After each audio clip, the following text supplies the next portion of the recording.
एक अजीम तरीन जंगल के किनारे, जहां दरख्त इतने ऊंचे थे कि आसमान नजर नहीं आता था, एक गरीब लकड़हारा अपने दो बच्चों के साथ रहता था, हैंसल और ग्रेटल। वक्त बहुत मुश्किल था, घर में खाना बहुत कम था और बच्चे, बहादुर और चालाक हैंसल और होशियार और हौसलामंद ग्रेटल, अक्सर भूखे सो जाते थे। उस रात बच्चों ने दीवार के पार अपनी सौतेली माँ की ठंडी सरगोशी सुनी। हम चार मुंह नहीं खिला सकते, कल हम बच्चों को जंगल की गहराई में ले जाएंगे और वहीं छोड़ देंगे। लेकिन हैंसल के पास एक मंसूबा था। जब उसकी बहन सो गई, वो बाहर निकला और अपनी जेबें सफेद चमकदार पत्थरों से भर लीं, जो चांदनी में चांदी के सिक्कों की तरह चमक रहे थे। सुबह होते ही खानदान जंगल की तरफ रवाना हुआ। हर कदम के साथ हैंसल खामोशी से एक सफेद पत्थर रास्ते पर गिरा देता। सिर्फ वो और ग्रेटल जानते थे। जंगल की गहराई में उनके बाप ने आग जलाई और कहा कि इंतजार करो। फिर वो चला गया और चलता ही रहा, जब तक कदम की आवाज गायब ना हो गई और बच्चे अकेले रह गए।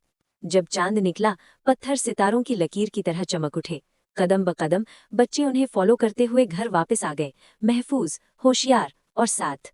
लेकिन सौतेली माँ ने सबक सीख लिया। उस रात उसने दरवाजा बंद कर दिया। हैंसल पत्थर लाने बाहर न जा सका।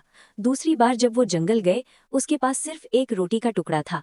इस बार हैंसल ने रोटी के टुकड़े गिराए, लेकिन जंगल के परिंदे ज्यादा तेज और ज्यादा भूखे थे।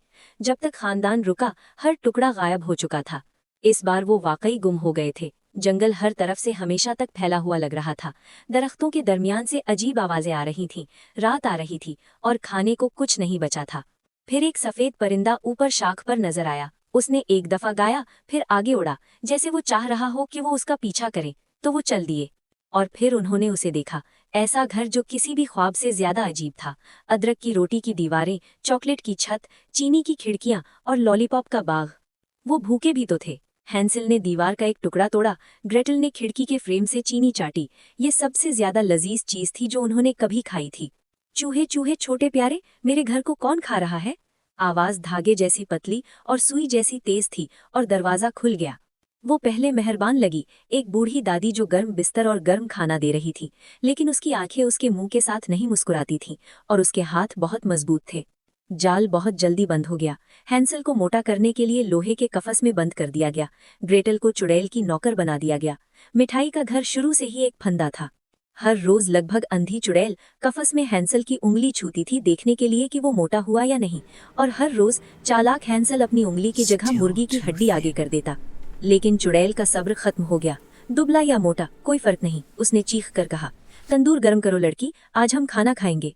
लेकिन ग्रेटल नहीं डरी, अब नहीं। उसने बहाना बनाया कि उसे समझ नहीं आ रहा कि तंदूर की गर्मी कैसे चेक करें। मुझे दिखाओ, उसने मासूमियत से कहा। और चुड़ैल आगे झुकी। अपनी पूरी ताकत से ग्रेटल ने धक्का दिया। चुड़ैल आगे तंदूर में गिर पड़ी। दरवाजा बंद हो गया और चुड़ैल का अंजाम हो गया। ग्रेटल ने दीवार पर लटकी चाबी ढूंढी। कुंदा खुला, दरवाजा खुला और हैंसल अपनी बहन की बाहों में ऐसे दौड़ा जैसे कभी छोड़ना ना हो। झोपड़ी के हर कोने में संदूक थे और उनमें हर सोच से ज्यादा खजाना, सोना, मोती, जवाहिरात, अपने खानदान को 100 साल तक खिलाने के लिए काफी। जेबें भरो, ग्रेटल ने कहा, हर जेब। और उन्होंने भरी, जितना उठा सकते थे, जंगल में वापस कदम रखने से पहले। लेकिन घर और उनके दरमियान एक चौड़ा तारीक पानी था और कोई पुल नहीं था। फिर एक बड़ी सफेद बतख उनकी तरफ तैरती हुई आई, जैसे वो इंतजार कर रही हो। एक एक करके बतख ने उन्हें महफूज पानी के पार कराया।